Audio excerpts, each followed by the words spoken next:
We've got outfield tiers to talk about up next on Fantasy Baseball Today in 5.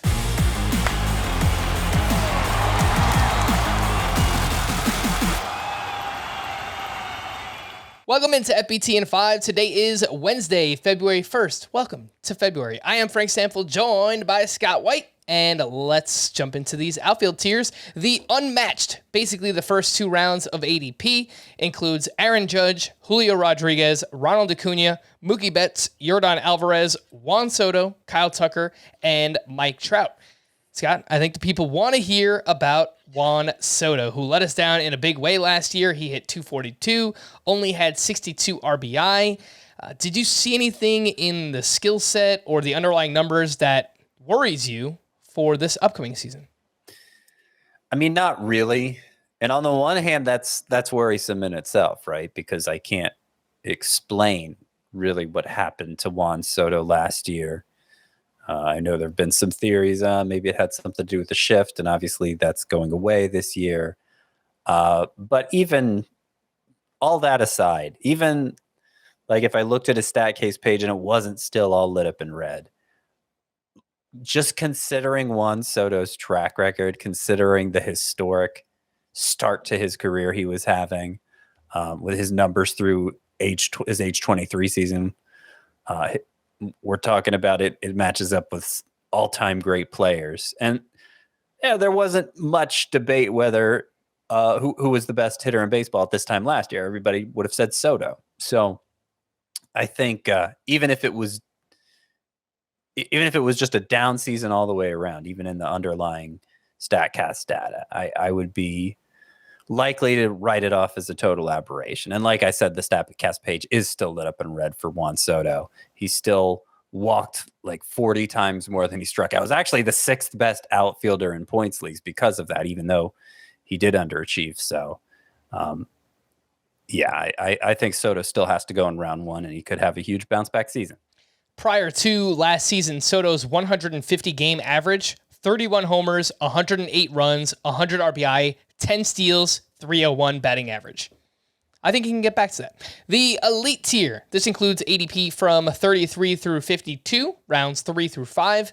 Michael Harris, Kyle Schwarber, Luis Robert, Randy Arozarena, and Cedric Mullins. Scott, one of these players does not have the same skill set as the others, and that is Kyle Schwarber, who last year hit 46 home runs. That was the second most in baseball, but he did it with a .218 batting average. Are you willing to use a 4th-round pick on Kyle Schwarber? I am. I think the .218 batting average was more fluky than the 46 home runs. I mean, 46 home runs, nothing to sneeze at, obviously. Was the second most in baseball. 16 behind the leader, Aaron Judge, but still. At a time when home runs are on the decline, Kyle Schwarber looks like a true standout in that category.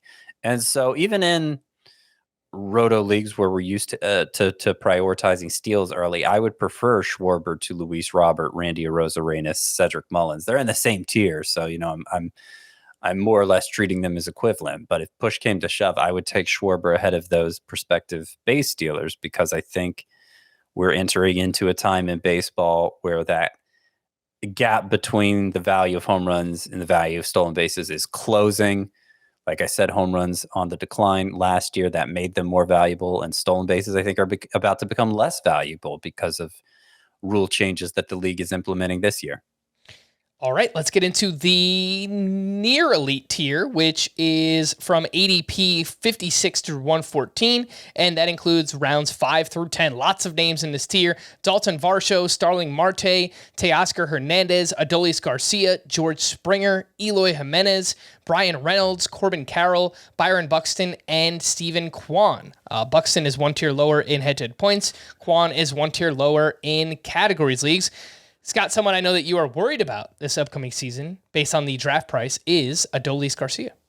Yeah, I mean, if you just looked at the raw numbers last year, you would think I'd want to tier Adolis Garcia with Randy Arozarena and Cedric Mullins in the previous tier. But I don't have the same level of confidence in Garcia. He has horrendous plate discipline, both the walk rate and strikeout rate individually. He reached base at a 300 clip last year.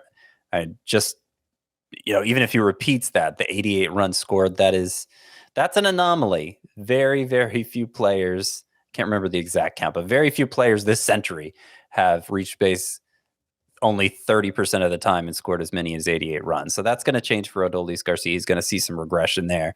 And if the strikeout rate causes any regression in the batting average, which is responsible for what little OBP he has, suddenly that OBP is dropping to more like 275, 280 range. And it's going to be hard for at that point, the Rangers might start asking whether Adolis Garcia really needs to be an everyday player for him, especially since at 30 years old, it's not like he's a long-term building block. So I see the potential for either a small step back for Adolis Garcia or even possibly a complete unraveling. And he's a bust candidate for me because of that.